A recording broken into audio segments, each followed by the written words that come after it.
flatulence, defecation, urination, vomiting, body odor, underwear, birth, death, nudity, incest, exhibitionism, genitalia, bestiality, coprophagia, and infantilism. If all of this sounds like your cup of tea, well then, take a trip with me through the 1989 Australian children's show Round the Twist. Round the Twist was a show developed by Australian author Paul Jennings based on a number of short stories that he wrote. Although the show was aimed at children, it definitely liked to push the envelope.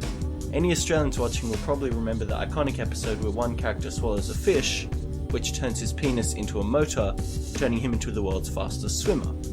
No joke, that actually happened. Bronson, you've got a whirly willy. But the best way to experience this Australian gem is to watch it for yourself. So without further ado, here's the first episode, Skeleton on the Dunny. The episode begins with us meeting the Twist family, Linda, Bronson, Pete and Dad. Straight away we get a feel for the characters and how they'll develop over the course of the show. Bronson loves to fart and look at the camera. Linda is a girl and that's her character, and Pete is a smug bastard. Lots of things to do. I can see that. Suicide lead. His character is so smug and cracks so many stupid jokes, Jesus Christ. Pete is set on undermining their poor Dad. He just wants them to have a better life. No more smoggy streets, no more suburban shoeboxes, no more traffic lights, no more parking meters. I tell you it'll... Actually, hold on. I guess Dad just wants to avoid his traffic violations. They arrive at their new house, a lighthouse, and straight away we get started with spooks. Bronson heads off to find a bathroom and has the first encounter with the toilet ghost.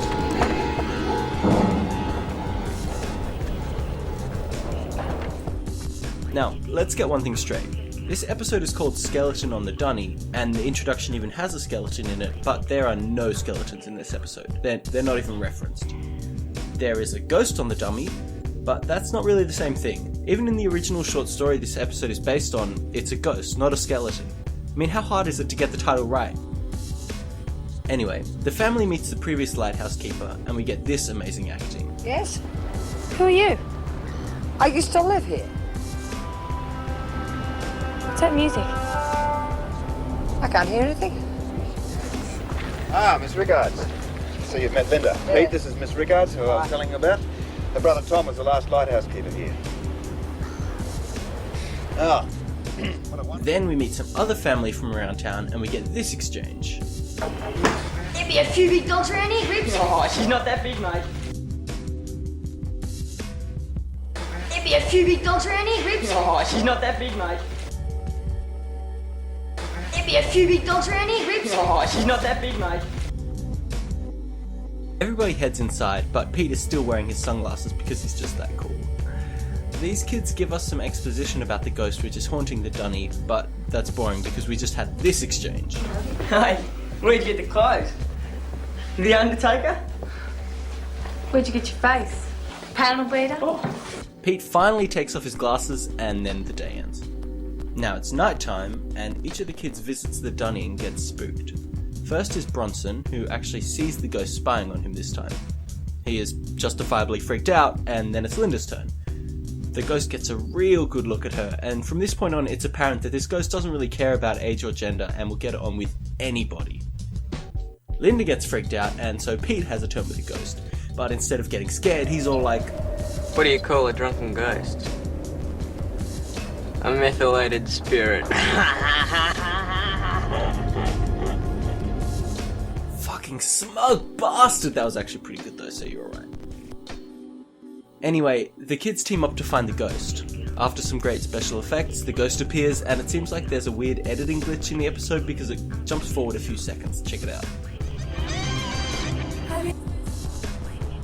That jump cut made this episode seem like a YouTuber's vlog. Get it? Pete? Pete, do you get it? Pete? Can I have the sunglasses now, Pete? Anyway, the kids get spooked, and then they play charades with the ghost, and that's the end. Unhappy? Sad? Sad? Sorry. I'm sorry. I'm sorry. To be ugly? Never has there been a more devious show. On the surface, it looks like an innocent ghost romp, but there is a dark story running underneath. The story of an insane dad. He's just trying to do right by his family since his wife died, but the kids are ill-equipped to deal with the loss of their mother, and they lash out. Linda and Bronson become unstable. Pete is alright though, because he's a cool dude. But just when the family is at their lowest, they are befriended by a pedophile ghost who helps them find a painting and then vanishes. So all's well that ends well. Just another day in the life of Australian Kids TV.